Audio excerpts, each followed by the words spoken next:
একটা মহিলাকে আরশের উপর থেকে আল্লাহ সালাম জানিয়েছেন, ওই মহিলাটাই আমার নানি খাদিজা।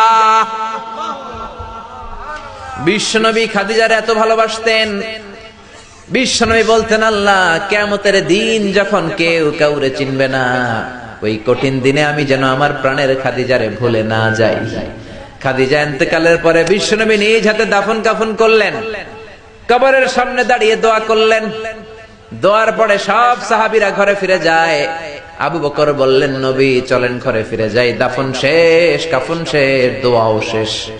বিশ্বনবী বললেন, না আবু বকর, আমি যাব না, তুমি যাও, আমি কবরের সামনে দাঁড়িয়ে থাকবো।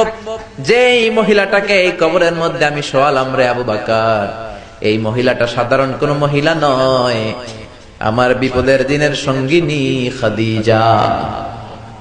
মক্কায় এই মহিলাটাই আমার হাতে প্রথমে কালিমা পড়ে ইসলাম ধর্ম গ্রহণ করেছে।